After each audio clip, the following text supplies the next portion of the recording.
Welcome to another episode of the Headlight Restoration Pro, where I show you to take headlights like this and turn them into something like this. Let's go. Picture perfect, flawless, better than a day rolled off the lot, and I did this under pressure, performance anxiety, and stage fright issues. Stay tuned. The lowest form of life on earth. You are not even human fucking beings. You are nothing but unorganized, grabastic pieces of amphibian shit.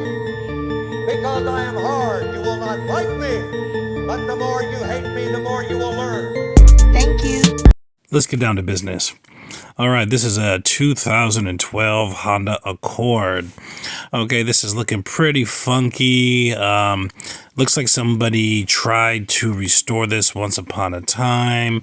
Like I said, I'm kind of like a forensic specialist of headlights. You can see the scratching here, which is not consistent with anything else other than sandpaper.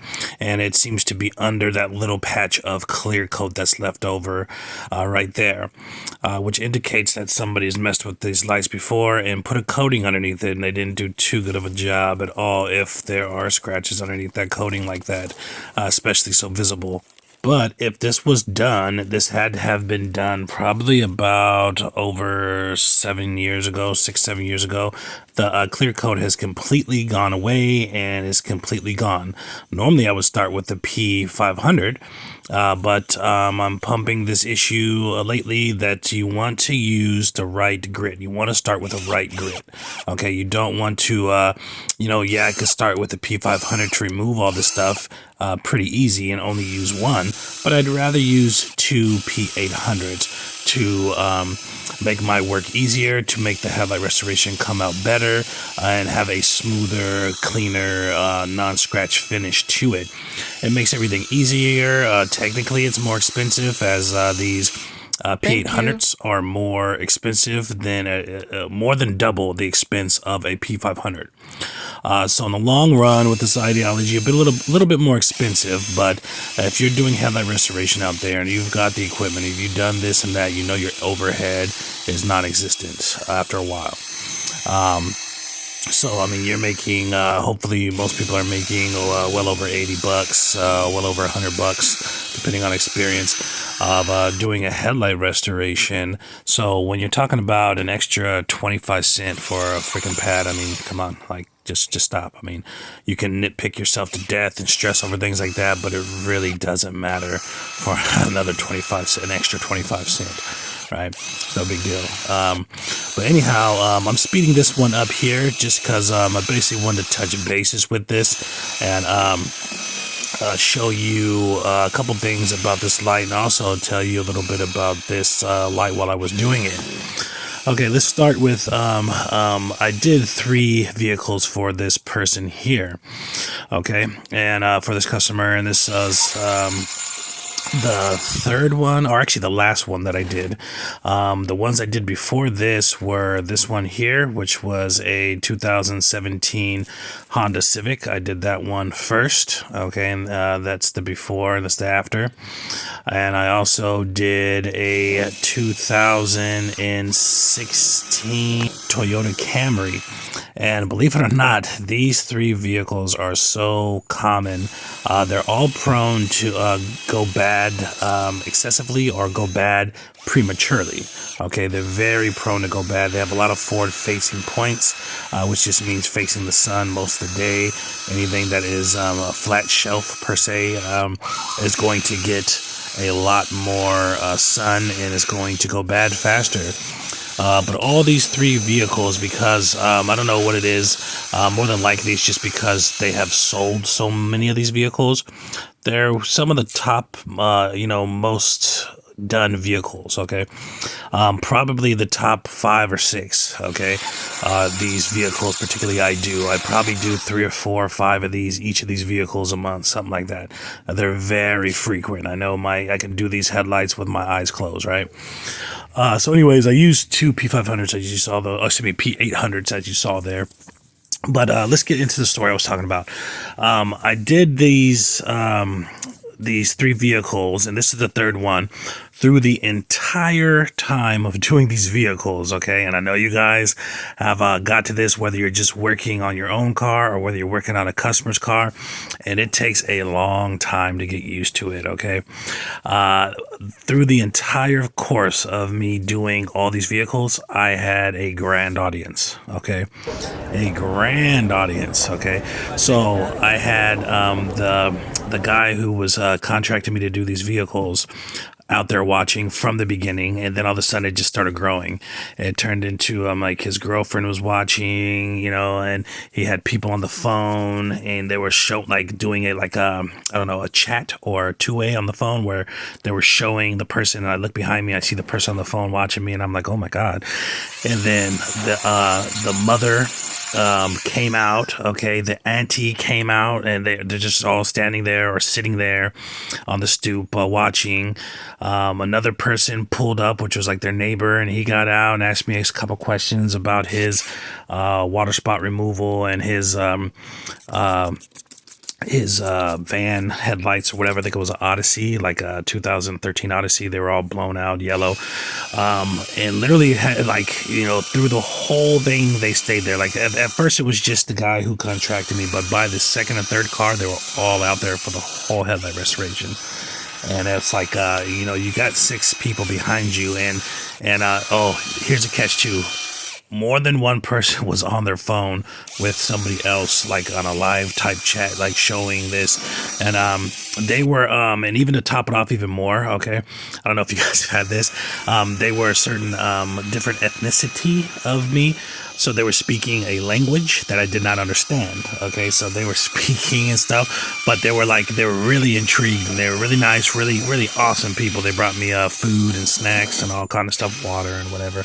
They were great people, but it is very nerve-wracking, and it took me a long time to get used to people watching me do this, let alone crowds. I've had crowds like this before, but this one probably took the cake. This is about 6 or 7 people sitting there watching me for like, what, 3 cars. Took about I don't know, maybe 2 hours, right? Yeah, it took about maybe 2 hours or so. So about 2 hours, a good portion of that 2 hours, maybe about an hour and some change, that I had like 6 or 7 people watching everything I did.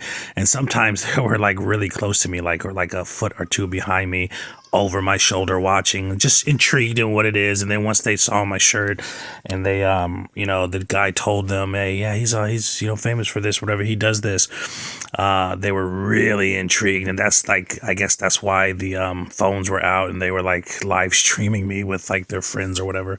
But anyways, I'm showing you this with the polish treatment. I used other stuff on the other cars. Each car on these 3, I meant to record these vehicles, but I didn't want to record all of them with all the people out here, so I just recorded this last one or whatever when I felt more comfortable. They don't really know what I was doing, or maybe they do, I don't know, but I just was like, fuck it, I'm just gonna do it, right? Fuck it.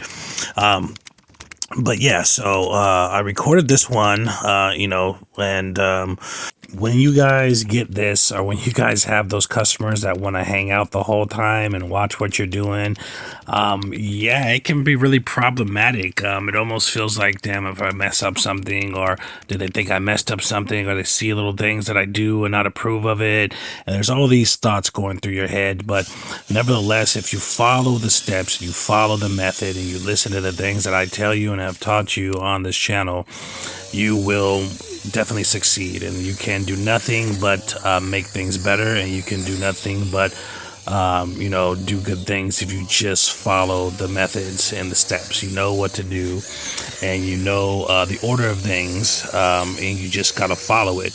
And try to take your mind out of the situation, because it's a stage fright thing. I've always had stage fright since I was younger. When I was younger, I had stage fright or whatever, and performance anxiety or whatever. Not so much as an adult, because I really don't give a shit anymore.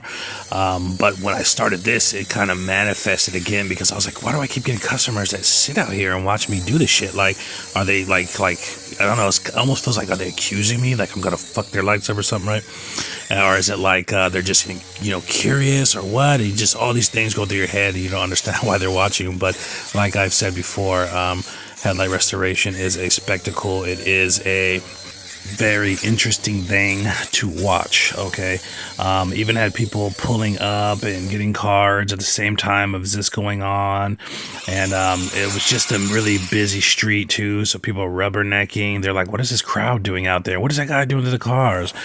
Had a lady walk by and ask if I can fix her son's car, and I'm like, "I'm not a mechanic. I'm doing this here." But I'm commenting on it because I feel like, even though in the beginning I felt a little bit of that rush, that anxiety, that pressure, it's really non-existent now. In the long run, I only feel it for a minute or two, and then I'm like, oh, whatever. I can't be touched, whatever. I know what I'm doing, right? And then it just goes away. But right now, it's like almost non-existent, and it takes time to get there. So I know if you guys are going through this, it's very nerve-wracking. And I've even had to a couple times tell somebody, can I get some space, or it'll really help me, be nice about it. Be like, it'll really help me because I have anxiety issues, with people watching what I do. You just be real about it and tell them. I've even had to tell, people like, it'll really help me if like you don't watch me over my shoulder. And it'd be courteous, but it is what it is. Take it or leave it. You know what I'm saying? They should be respectful. Understand that they want their shit done right. They don't want to, put you in a position to mess their shit up or not do a perfect job or whatever. And a lot of people understand that, but some people don't understand it. So you got to be verbal with them. They're not going to read minds and body language and all that shit like that. So if you feel like you can't handle it, I've done this before. There's no shame in it. I tell people, in the nicest way possible, take your ass inside, go somewhere else, right? Because you want to provide the best for them, and they're getting in the way of that because you could make a mistake because of your nerves and how you feel and your anxiety or whatever. You're very more prone to make a mistake that way. But it was a learning curve and experience, and that's literally one of the biggest audiences I've had. And it's really nerve-wracking when people are talking and showing people on the phone, and there's somebody on the phone right there, and they're talking another language. You don't understand what they're saying. They'd be like, "Oh man, that guy sucks. That guy, look at he's fucking a light up or whatever," right? But yeah, it's no big deal, man. Just get it done. I mean, could they be mad? Look at how this light came out from this, from messed up like that to this, almost perfect. There's a little condensation in this light, little haze, but it's overall pretty much perfect. Stay tuned for the next one. And if you haven't, go ahead and hit that subscribe button. Appreciate it. The lowest form of life on Earth. You are not even human fucking beings. You are nothing but unorganized, grabastic pieces of amphibian shit. Because I am hard, you will not like me. But the more you hate me, the more you will learn. Thank you.